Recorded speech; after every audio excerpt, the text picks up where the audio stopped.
আজি হেঁপাহৰ ভোগালী বিহু আৰু মই বৰ্তমান উপস্থিত আছোঁ শিৱসাগৰ লালিমগাঁৱত আৰু লালিমগাঁৱত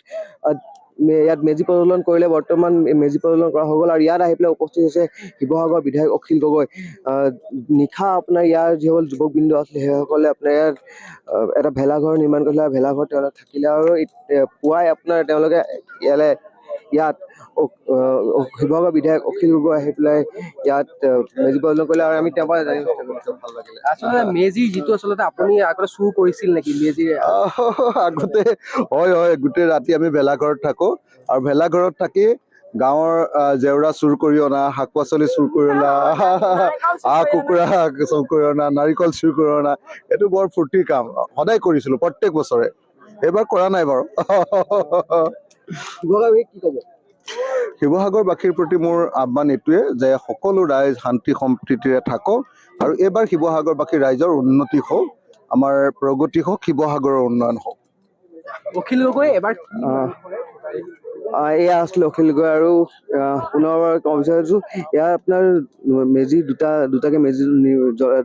প্ৰজ্বলন কৰিছে ইয়াত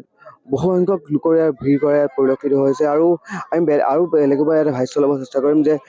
যিহেতু ইয়াত নিশা আপোনাৰ এই ভেলাঘৰত ইয়াৰ যুৱকবৃন্দ থাকিলে তেওঁলোকে হাঁহে বাঁহে এসাঁজ খালে আৰু আমাৰ ইয়াত মহিলা এগৰাকী আছে বাইদেউ বিহুৰ শুভেচ্ছা জনালো বিহু মোৰ ফালৰ পৰা শুভেচ্ছা জনালো ভোগালী বিহু বুলি এনেকুৱা ধৰণৰ বহুত প্ৰস্তুতি ভাল খেল ধেমালি প্ৰতিযোগিতা এইবোৰ পাতিছে প্ৰথমবাৰৰ বাবে পাতিছে লক্ষ্মীনগৰ লালিমগাঁও হৈ অখিল বিধায়ক অখিল ডাঙৰীয়া অহাৰ কাৰণে ভাল লাগিছে আমাৰ হয় সকলোৱে আমি কামনা কৰোঁ যে যি মেজি জুই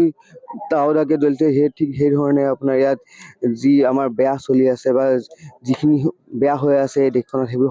সমগ্ৰ নাশ কৰক তাৰে কামনা কৰিছে সকলোৱে আৰু শান্তি সম্প্ৰীতিয়ে তেওঁলোকে থাকিব পাৰে সেয়ে কামনা কৰিছে আৰু আহিবলগীয়া দিনখিনি সকলোৱে ভালে কুশলে যাওক তাৰ কামনাৰে আজি মেজি জুই প্ৰজ্বলন কৰিলে আৰু এজন ব্যক্তি আছে অম্লান দা বিহু শুভেচ্ছা থাকিলে থেংক ইউ সকলোকে অসমবাসী সকলোকে আমি আমাৰ শিৱসাগৰৰ পৰা বিহুৰ শুভেচ্ছা জ্ঞাপন কৰিছোঁ আশা কৰোঁ আগন্তুক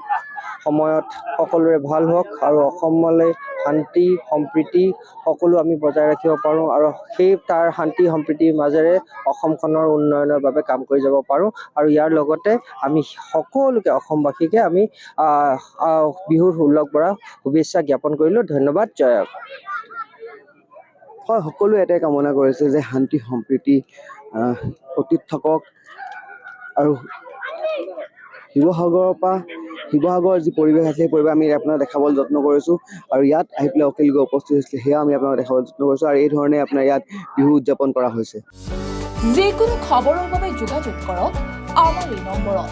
9181 307 2221